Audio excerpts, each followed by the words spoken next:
Hey there, everybody. Welcome to another Rock Valley College STU100 presentation. I'm your host for this particular presentation, Eric Woulfe. I'm one of the faculty here at Rock Valley College in our Computers and Information Systems department. Today, we will cover some cybersecurity and data privacy themes. What we'll do is we will help you define some terms that will help you get the most out of some of the strategies that we will cover in what you can do to help reduce the amount of personal identifiable information that you contribute whenever it is that you go online.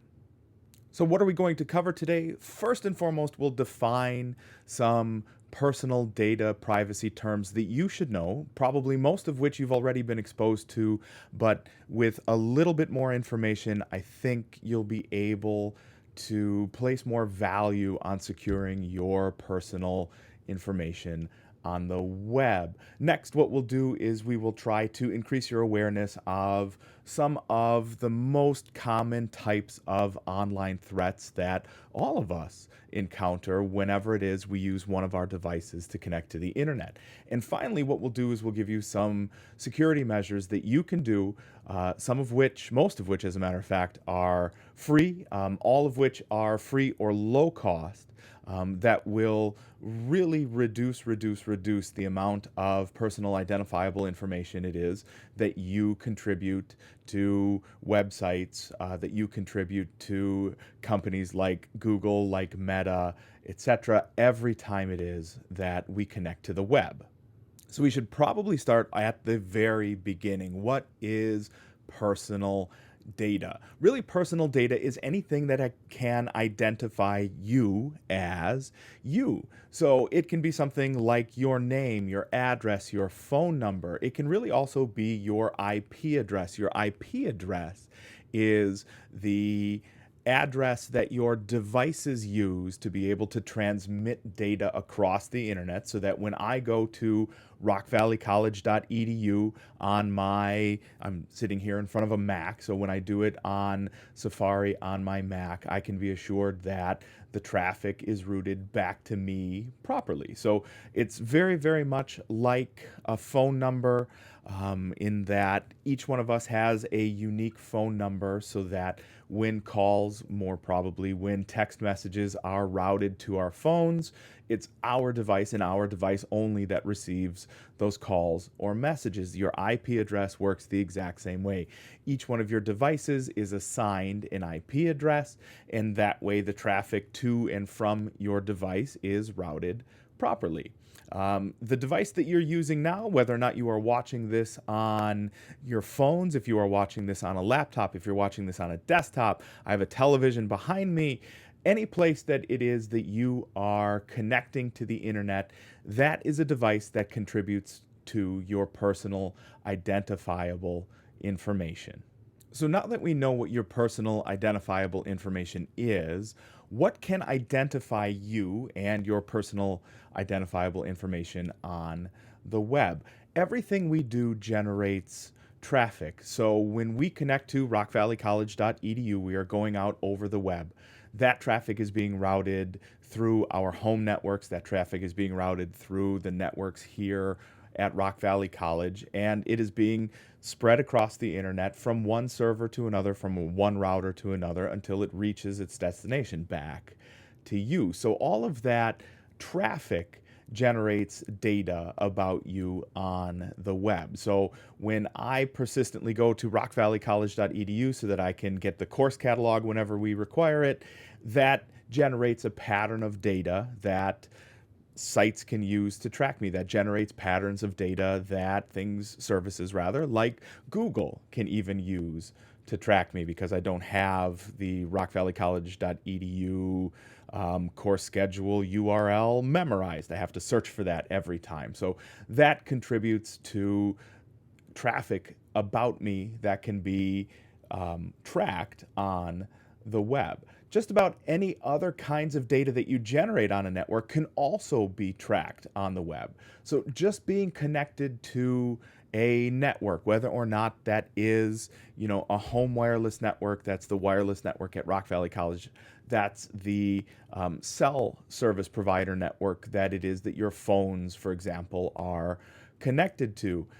Every application we use generates data. Very probably every application we use generates data.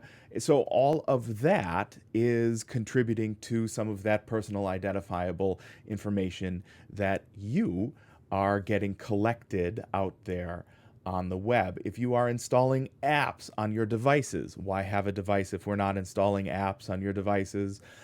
All of the applications that you install on your devices are going out over the web and generating traffic, and they are tracking you. So on my phone, which is my camera here today, I have Threads, I have X, used to be Twitter, I have Gmail, I have Outlook, I have probably dozens of applications that are creating web traffic, and by creating web traffic, they are creating more identifiable traffic so that services can connect my traffic back to me.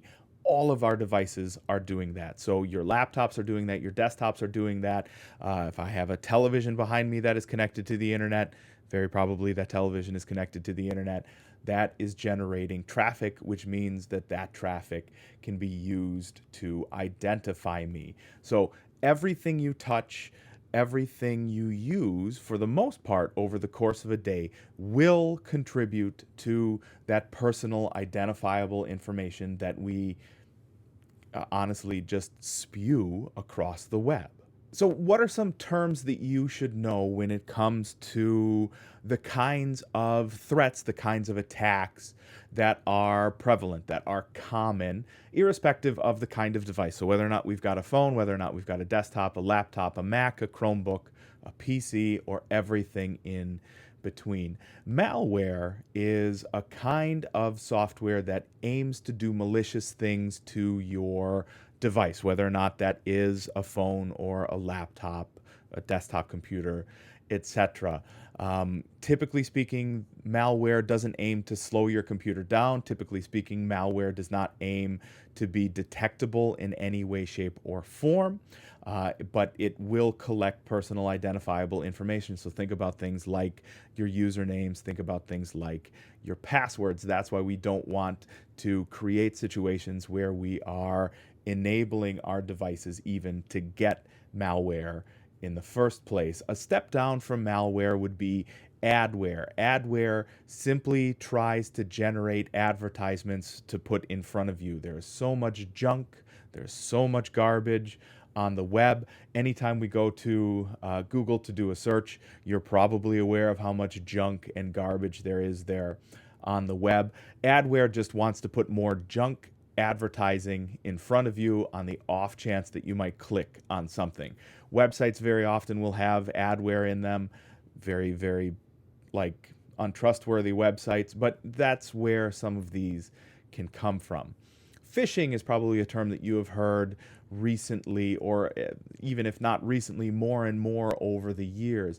A phishing attempt is, generally speaking, an email or something else that looks like a valid communication from a company or a service that we would use, but in fact it is from a malicious actor, somebody who is trying to get your personal identifiable information. A story I like to tell here is years ago, when my little guy was finally old enough to start watching TV, we had all of us signed up. I'm sure almost all of us have signed up and paid for legally, and are not sharing passwords to something like Disney Plus. So on a Thursday evening on my way home, I had signed up for Disney Plus, and on Friday morning I had an email in my Gmail inbox that looked very, very, very convincingly like it had come from Disney. The email was asking me to sign in and change my password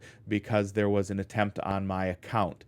And I thought, that's funny, because I haven't had an opportunity yet to even so much as sign in to the account, with the exception of on the phone where I had signed up for the service. When I went through and looked at the email, it literally and figuratively looked like it had come from Disney. It wasn't until I clicked, or I didn't click, that's very important, do not click on anything, but it wasn't until I investigated the link that they wanted me to click on that I noticed that something was wrong. When I clicked, well, again, do not click, but when I investigated the link, it was not going to a Disney.com URL. It was going to something that looked pretty close, but it wasn't just Disney.com.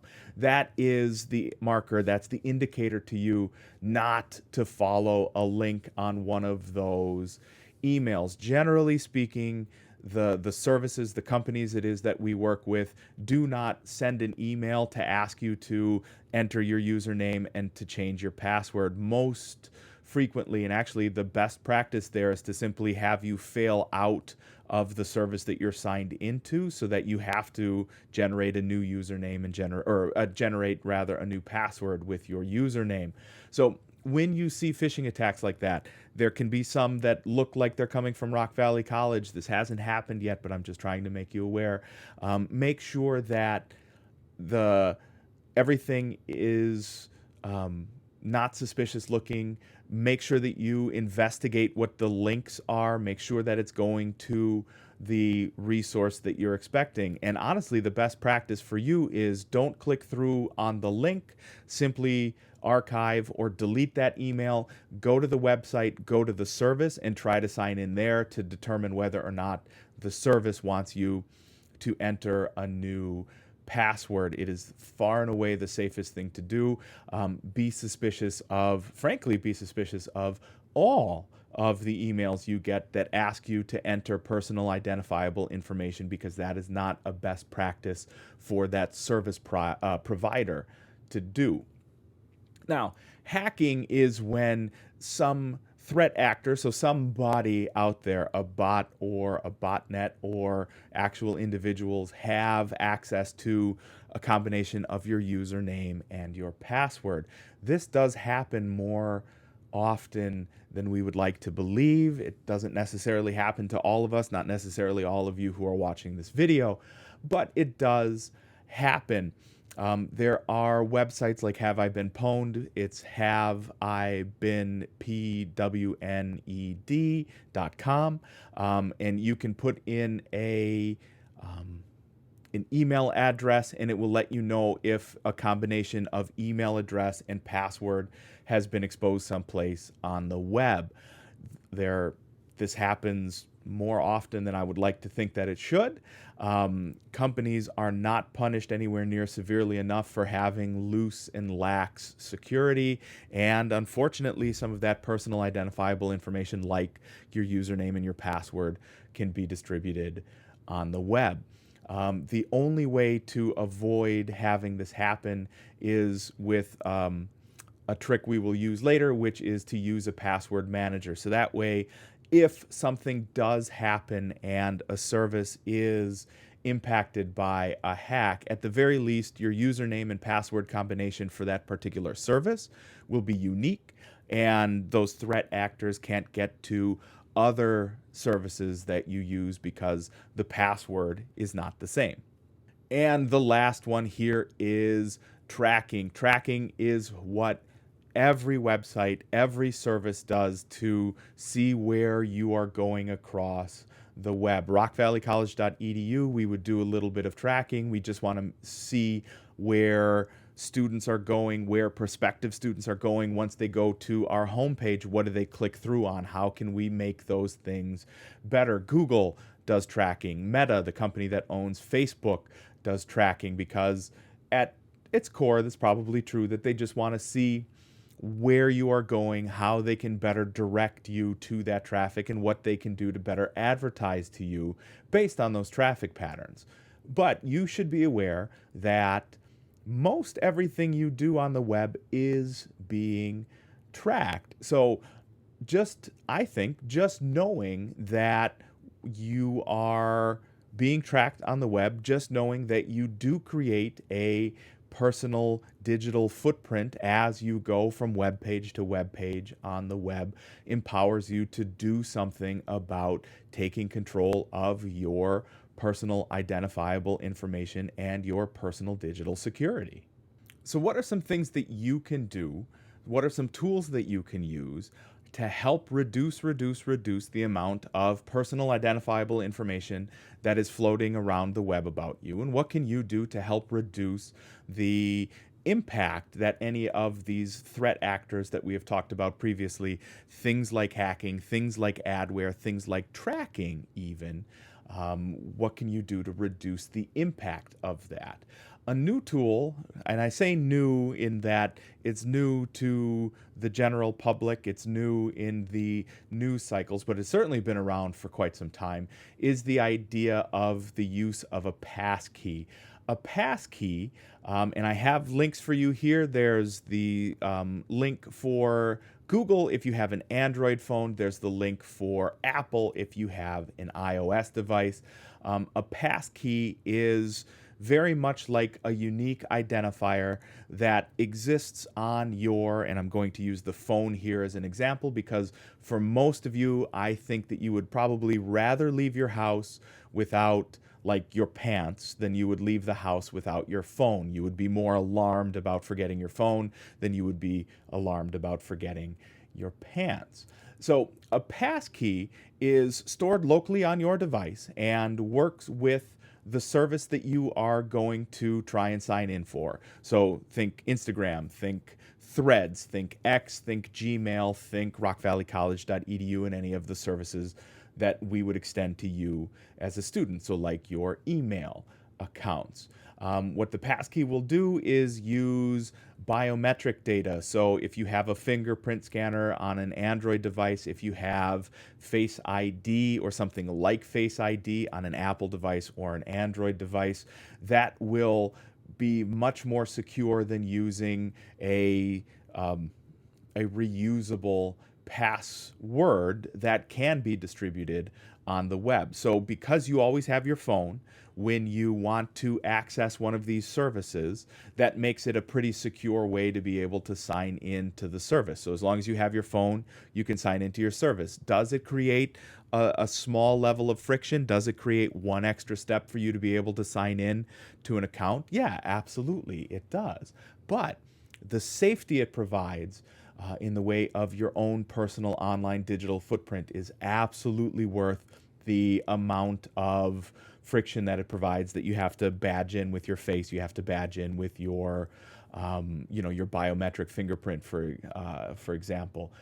So turning on passkeys is a fantastic idea. I always have my phone with me. I know teaching students, you guys always have your phones with you. It is an extremely simple and extremely safe way to safeguard your access to services online. Next, after this, we do have a little bit of a paid solution. This is not required necessarily, but here at Rock Valley College, the Computers and Information Systems Department suggests that you have a VPN. A VPN stands for Virtual Private Network. What this will do is route all of your traffic through a third party. So that requires you to trust a third party, another service. But what that will do is it creates an intermediary. That third party is where the traffic all spreads through. So instead of you going to Google, then going to rockvalleycollege.edu and leaving personal identifiable tracking data that companies can use, all of that data goes through a third party. So it's very, very difficult to, after the fact, connect your traffic back to you. Is it 100% guaranteed? Very, very nearly. Is it rather guaranteed enough that I can suggest it for any and all students watching this? Absolutely. The Computers and Information Systems Department here at Rock Valley College, all of us use NordVPN. Buy it on sale, buy it as part of a student discount. You get, I believe it's 3 years for $100. I understand that that is a substantial investment. I myself am very frugal. I'll call it frugal. I'm a cheapskate. I don't like paying that if I don't have to, but the peace of mind and the reduction in tracking that I can get by use of a VPN is Fantastic. Another service on here, just in case you don't want to use a company that you haven't heard of, is Google One. It's actually part of the Google Drive service that you may already pay for. So if you have a lot of photos or anything online, you can actually use a service called Google One, which will give you more storage space on your Gmail or your Google account or your photos.google.com account. And it will also give you access to a fast and reliable VPN service. One I can suggest that isn't here on the list is Mozilla VPN. It is by the company that produces Firefox. They are a well-known and well-respected company that does not fool around with your data, so that is a good and secure VPN to use. The very last one we have here is to use an ad blocker. I understand that, in the press, in the media lately, we have seen that, and this is true, that if you use an ad blocker, Google via YouTube will actually slow your machine down a little bit by punishing it with that ad blocker. That is the case. However, what you will notice is that is only YouTube. There's probably many, many more things that you do over the course of the day that you are generating personal identifiable information with, and those ad blockers do exactly what it sounds like. They block ads. Those ads track you not just on one website, but across numerous websites. I have a link for you here, PC Mag. They are one of the oldest computer-centric blogs on the internet. PC Mag goes through their picks for best ad blockers. There are free and paid for solutions on there. You can decide what it is that you want to invest. They are a fantastic idea to help you secure your personal identifiable information. And finally, maybe the easiest advice to be able to give you is to use a better browser. I know in working with our students, I know even in working with students in our security program, that Chrome is very, very nearly the default for everybody when it comes to, using and accessing the internet. If you're on a Chromebook, it's Chrome. If you're on a Android device, it's Chrome. If you are on an iOS device, one of the first things, and we know this, one of the first things that people do is replace Safari as their browser with Chrome. It's not a great idea. Chrome is using you as the product. You do not pay for Chrome. So there's a payback that you're giving. It is with your personal identifiable information.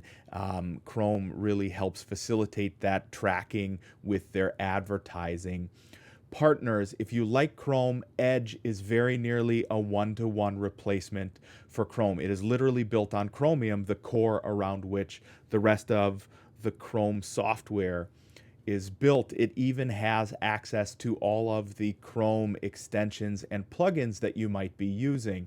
So Edge is a far better guard, a far better safeguard of your personal identifiable information. Also listed here is Firefox. Firefox has been around rather for a very, very long time. It is an outstanding browser.